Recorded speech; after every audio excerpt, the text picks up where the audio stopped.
My name is Laurentia, and I was a Christian fundamentalist evangelical for 30 years. I was born into and raised in a really tiny, independent Baptist fundamentalist church that kind of doubled as an end times cult.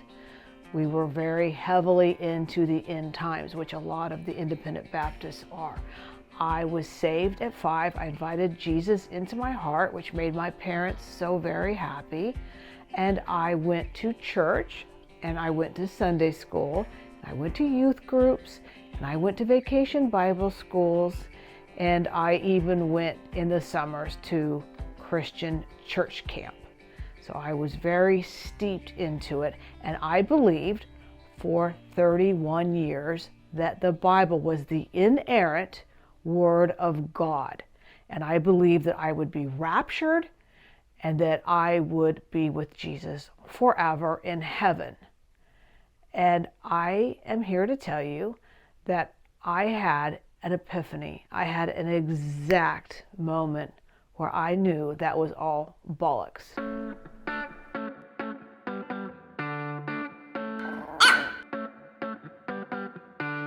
It's been almost 30 years since I left Christian fundamentalism, not the church as a whole, not Christianity as a whole, but Christian fundamentalism.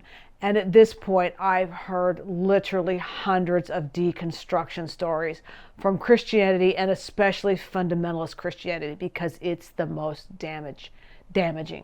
And it's a big deal. It's a big deal because when you're a Christian fundamentalist, you literally believe that the world is 6,000 to 7,000 years old. You believe that a man lived in a fish. You believe in talking animals. You believe in all of the Old Testament stories. You have to, because it's the inerrant Word of God. And it's a big freaking deal when that all crumbles and your worldview is opened up. Now, for me, that meant transitioning into a more liberal Christianity so I could hold on to it. For other people, it means leaving altogether. But if you're someone who was either raised as a liberal Christian or a Catholic who was not a fundamentalist or an atheist, it's probably hard for you to imagine how hurtful and painful this is and what a fool you feel like. What an absolute fool you feel like for believing all this stuff. But that's what happened to me. But like I said, there were signs. There were always signs. I heard another ex-Christian describe it this way. It's called the shelf theory. And all religious people, all theists, no matter what you are, whether you're Muslim or Christian or Hindu, whatever you are, we all have a shelf. And we put the uncomfortable things back on that shelf, the things that don't make sense to us, the things that we don't want to know about.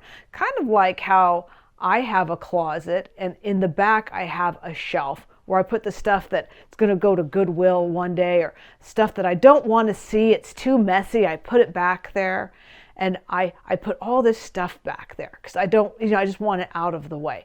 And this is what we do mentally when we're theists. We put all that stuff in the back.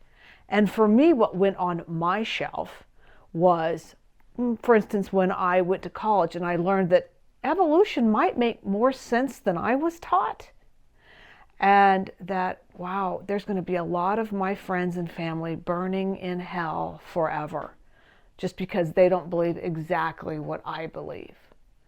And I didn't like the way that I saw the fundamentalist church, my friends especially, and other fundamentalists, the way they treated outsiders, people that they thought were evil, especially people that are gay or lesbian.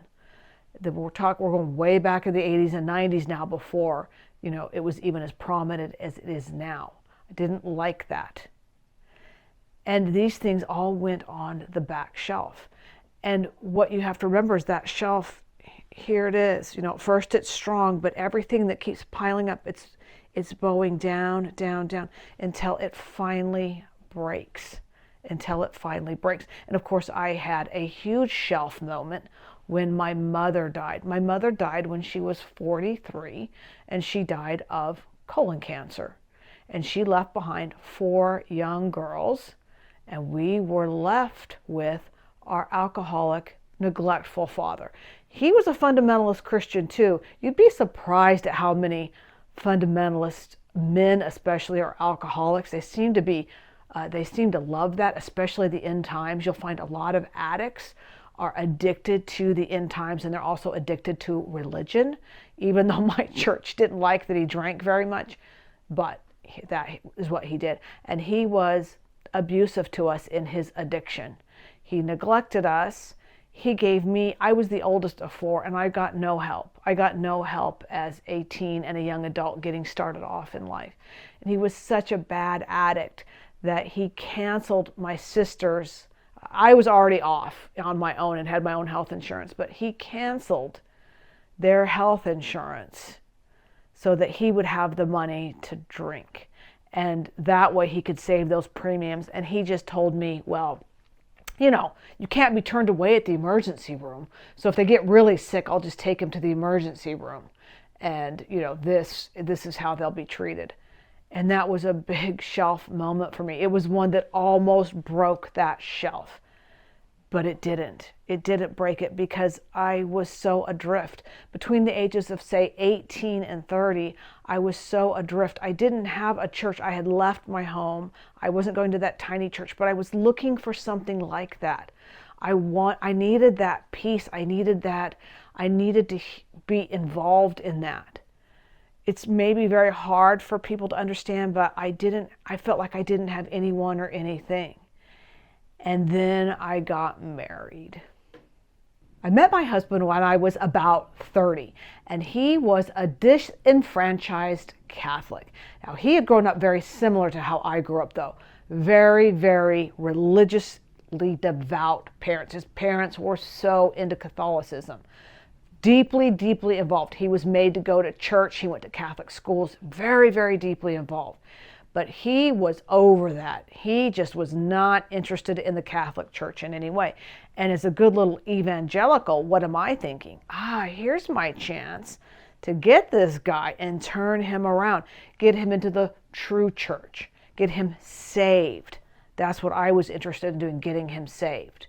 And we got married, and good for him, don't tell him, but he was not interested in any of that. He wasn't interested in being saved or being a Baptist. I was willing to forego the little tiny fundamentalist to maybe being a Southern Baptist, but he wanted no part of that.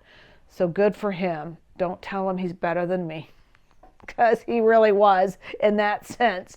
So, and anyway, back to my father, though. So in the meantime, this is all going on. I'm getting married. My husband is refusing to be saved. And in the meantime, though, my dad is falling deeper and deeper into the end times cult. He has since even left the tiny church that I was in. They kind of kicked him out because he drank too much and went to the bars. So he was kind of self-churching, and he was getting involved with Jack Van Impe. If any of you don't know who he is, you should check him out. Him and his wife, Rexella, they are really something. They're both dead now, but these people were the ringleaders. And I even went with my dad to a Jack Van Impe, a rally, whatever. I even went, and I thought he was nuts even for an evangelical fundamentalist. But this is where my dad was getting more and more involved down the rabbit hole. So bad that it was even hard to talk to him. And he was very upset with who I married. Very upset that I was with someone who was an ex-Catholic even.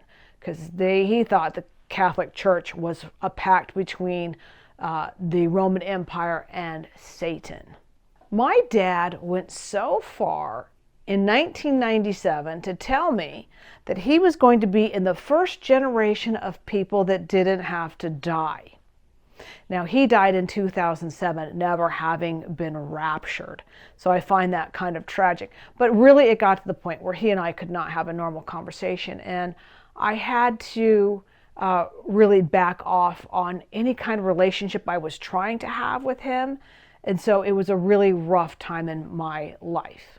I have a whole video that I did explaining why I think the book of Revelation is just a nail in the coffin for Christian fundamentalism, and I will link it above. But this is what I was dealing with in the 90s. And then I had my first son. And my son is what helped break the shelf. He's what finally did it. So one chilly early spring morning, I have my son, my first son, and I'm so very happy. My husband and I were so very happy. Like, who isn't happy? You're just over the moon. This is your first child. And I was just, thrilled, happy. It was an easy birth, and it just was, everything was coming up roses, so to speak. And my husband went, and he, after we had the baby and everything's going good, my husband goes out to call all the family members. And he comes back, and he's got a really kind of a concerned look on his face, just sort of, not very happy. And I said, what's up? What's going on? And he said, well, I called everyone, and everyone was happy, but your dad. And I said, what? What about my dad? And he said, your dad didn't seem to care very much about his grandson or that you're okay. He was more concerned that you had this baby in the end times and what's going to happen because, you're not going to a church that's, preaching the gospel and what's going to happen. And right then and there, I looked down at my baby and I knew I didn't want him ever to be raised in this kind of craziness. I didn't want him to hear this kind of craziness, and none of that end times BS. And most of the stories that I'd heard about Christianity, so many of them, they couldn't be true. Because could this be the one inerrant God who would turn something that's supposed to be so beautiful into something so ugly? Could that be possible? And I knew right then and there that the book of Revelation and many of the stories that I've been told were absolute bollocks. It couldn't be true. And that's what broke my shelf. And that all came tumbling down for me. And my whole worldview, all of that opened up. It's like my eyes were opened. This child opened my eyes, and that was the exact moment that I got out. And my husband and I, we went church hunting because, of course, I still wanted to raise my son in the church, and I still decorated his nursery in Noah's Ark. I still did all that, but I thought that Noah's Ark was an allegory, of God's walk with us. And I was so happy that I was going to raise my child in a more liberal church, and he was going to still have Jesus, but it was going to be in a way that made sense. What can you say? My husband went along with it, and that started my journey. That was my journey. That was the exact moment I got out of fundamentalism and got into my liberal Christian era. I've also made a video about what got me out of church completely, just 100%. So I will link that one too. I'll link that in the description so you can see what the straw that finally broke the camel's back altogether, not just a shelf, but like the whole thing. All right, guys, thank you so much. I have memberships open, so if you're interested in being a member and helping defray my costs, that would be great. I love all my members. They get some videos, they get videos first, and they get some private videos from me. So if that's something that interests you, just click the join button. Doesn't matter. I love you anyway. Give me a thumbs up, give me a subscribe, and I will see you next time.